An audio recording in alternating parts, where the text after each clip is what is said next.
Kaisar Sihir, Magic Emperor Bab 499 sampai dengan 500, Pengkhianatan Putra Mahkota. Para pelayan berlarian ke sana kemari di Istana Kekaisaran. Lampu gantung dan dekorasi untuk acara besar. Namun tidak ada perayaan besar, karena suara perayaan tidak pernah meninggalkan tembok Istana Kekaisaran. Di saat-saat ajaib, bulan menggantung tinggi di langit dan Istana Kekaisaran bersinar seperti siang hari, menampakkan 4 orang di aula luas.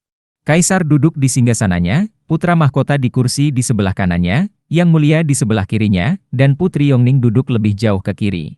2 generasi klan Yuan berkumpul di sini untuk berfoto keluarga, sementara para pelayan berdiri di samping dengan penuh perhatian.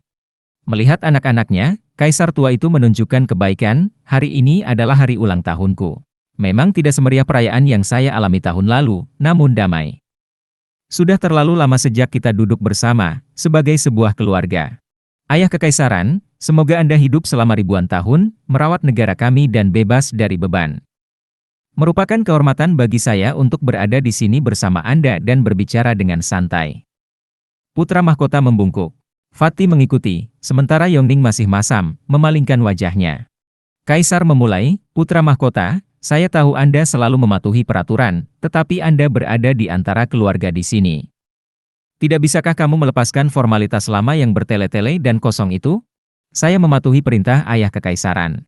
Putra mahkota membungkuk lagi. Kaisar menghela nafas, dari kekuatan kekaisaran dan kesedihan kekaisaran. Bahkan darah dan dagingnya sendiri memperlakukannya seperti orang asing. Sebagai perbandingan, Yongning tidak pernah mengalami kesulitan melewati batas berkali-kali dengan sifat cerianya. Hanya di sekelilingnya Kaisar tua ini merasa seperti seorang ayah, memanjakan anak-anaknya. Dia menoleh ke arah biji matanya, tidak peduli sedikit pun bahwa dia selalu menentangnya. Yongning, apakah kamu masih menyalahkanku? Sudah 6 bulan. Ayah Kekaisaran, Anda membawa penjajah ke tanah kami, merugikan rakyat kami, merusak citra Anda, namun masih menganggap hal itu dibenarkan. Yongning membantah.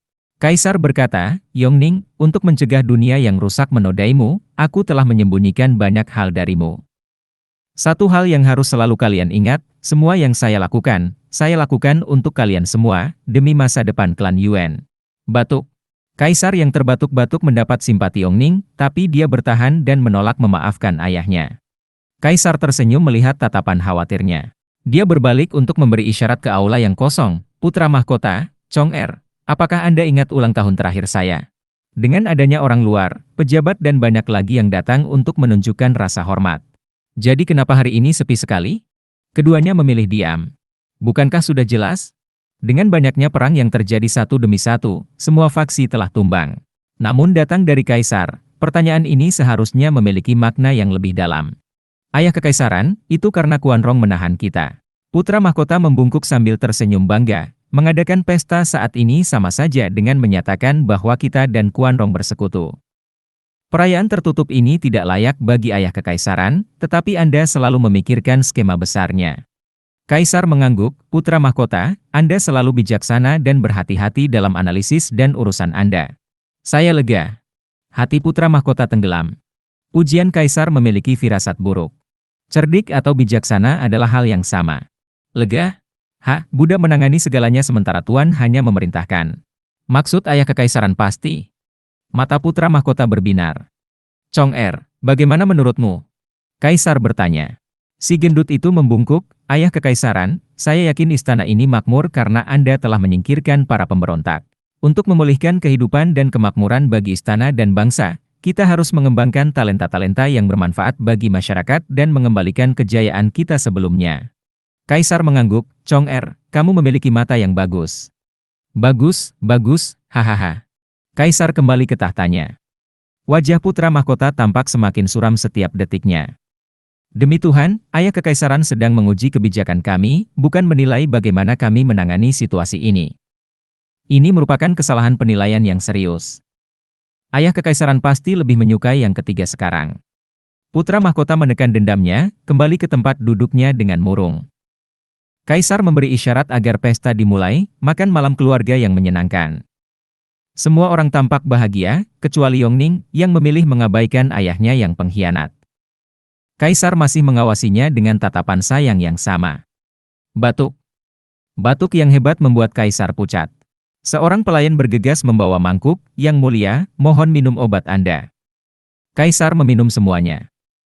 1 detik dia merasa lebih baik dan detik berikutnya dia menyemburkan darah hitam, dengan kabut hitam melayang di sekitar wajahnya. Racun! Kaisar mengerang. Fakti memeriksanya dengan hati-hati dan Yongning menjadi bingung, bergegas ke sisi ayah tercintanya, sambil menangis, "Ayah kekaisaran, mengapa ada racun dalam obatnya?" Fakti dan Yongning memelototi pelayan itu, tetapi lelaki itu kehilangan rasa takutnya dan hampir mengotori dirinya sendiri. Meracuni kaisar adalah pelanggaran berat. Tentu saja dia akan panik. Sebuah suara datar terdengar, "Ayah kekaisaran, kamu sudah berumur bertahun-tahun dan harus mewariskan jabatan itu. Saya meminta Anda mengambil keputusan." Putra mahkota berdiri dengan bangga, membersihkan debu yang tidak ada di bahunya. "Kamu!" Kaisar terguncang, berita ini sangat menghancurkan. Dengan senyumannya yang akhirnya terungkap, putra mahkota mengaku melakukan pembunuhan, "Ini aku. Saya meminta seseorang memasukkan racun ke dalam obat Anda, racun kelas 7. Begitu penyakit itu menyerang, tidak ada obatnya." "Mengapa, kakak? Mengapa kamu harus meracuni ayah kekaisaran?" Yongning mengeluh, si gendut juga memelototinya. Putra mahkota mengejek, "Yongning, ayah kekaisaran benar, kamu terlalu polos. Semakin sedikit Anda tahu, semakin baik. Saya ingin tahu. Katakan pada saya alasan apa yang mungkin mendorong Anda menuju pembunuhan besar-besaran dan pembunuhan ayah," teriak Yongning. Putra mahkota menyeringai, "Kamu benar-benar ingin tahu? Baiklah, aku akan memberitahumu. Anda menyebutnya patricide dan regicide. Tapi pernahkah ayah tersayang melihatku sebagai seorang putra? Saya hanyalah pion dalam permainannya. Bagaimana kamu bisa berbicara tentang ayah kekaisaranmu seperti itu? Dia mungkin membawa penjajah ke negerinya, tapi dia tidak pernah memperlakukanmu dengan salah." Yongning berteriak, dipenuhi rasa tidak percaya. Putra mahkota menunjuk ke arah kaisar yang diracuni, wajahnya gelap, tanyakan padanya, apakah dia belum pernah melakukannya sebelumnya. Yongning menyaksikan rasa jijik di wajah kaisar. "Oh, katakan, putra mahkota, kapan aku melakukan kesalahan padamu? Apakah kamu benar-benar ingin aku mengatakannya atau memahami pemikiranku?" Putra mahkota mencibir, "Tidak masalah, saya akan menjelaskannya. Anda menjadikan saya putra mahkota negara ini tanpa ada niat untuk menyerahkan tahta kepada saya. Aku hanyalah tameng orang ketiga." Putra mahkota menjentikkan tangannya ke arah si gendut. Besarnya si gendut bergetar karena terkejut. Kaisar berkata, "Lanjutkan. Ayah kekaisaran, semua orang mendambakan posisi putra mahkota. Anda menunjuk saya sejak awal dan membuat perhatian semua orang tertuju pada saya sehingga si gendut dapat dengan mudah mengisi peran masa depannya." Putra mahkota memicingkan matanya, Kaisar adalah penguasa tertinggi dan jelas tentang segala hal kecil yang terjadi di Tianyu. Selama beberapa dekade, hanya hewan berlemak yang berkeliaran di daratan. Anda sepertinya tidak menyukainya, memberinya tugas terburuk, padahal Anda sebenarnya paling menyukainya. Anda mengasingkannya untuk melindunginya. Semua tugas yang Anda pilih untuknya adalah membentuknya menjadi tahta. Sementara putra mahkota yang agung masih terjebak dengan target di punggungnya, menimbulkan permusuhan semua orang, hanya untuk akhirnya ditendang ke tepi jalan pada akhirnya. Mata putra mahkota memerah. Dua lainnya penuh kebencian dan keengganan tetapi masih menoleh ke arah kaisar, tertegun. Namun kaisar hanya balas menatap putra mahkota. "Putra mahkota, percaya atau tidak, aku tidak pernah, tidak sekalipun, meninggalkanmu." Kaisar angkat bicara. Namun yang didengar putra mahkota hanyalah lelucon paling keterlaluan yang pernah ada, sambil menggelengkan kepalanya, "Tidak pernah? Anda masih mencoba membodohi saya, bahkan sampai sekarang. Perayaan terakhirmu membuat pilihanmu sangat jelas. Kau memberikan orang tuamu yang kedua, untuk menjaga perdamaian. Anda memberi saya tongkat kerajaan, simbol kekuasaan dan kekayaan, untuk melakukan apa yang saya inginkan.